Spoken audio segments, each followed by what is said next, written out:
Are there any unforgettable moments or a powerful story that has left a lasting impression on you? Well, I mean, there's too many. There's way too many.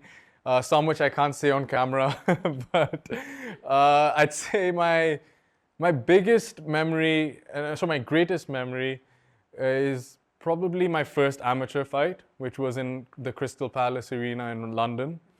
The reason I say that is, at the time I was fresh out of university, and people started asking, okay, Varun, what's next? I graduated with a business degree. So people are like, okay, Varun, what's next? Are you going to go work here? Are you going to go work there? And for me, I was like very clear. I was very clear that this is what I wanted to do.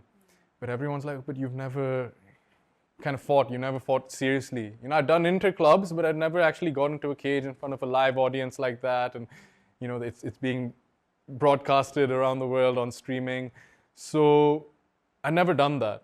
So they're like, man, are you crazy? Like, you're going to give up all of this to do that? Including my parents. They were shocked. So that summer, I had my first amateur fight. And fortunately, all my friends that I grew up with, in Singapore or in London, they were there in the crowd. My parents were watching from here. I had friends from around the world all tuning in. And I just remember, once the final bell rang, I, to this day, have never felt a rush like that. That when I won, I don't know how to describe it. I felt like first of all, I felt like I belonged. And I felt, this is it. This is what I want to do. There's nowhere else I'd rather be right now.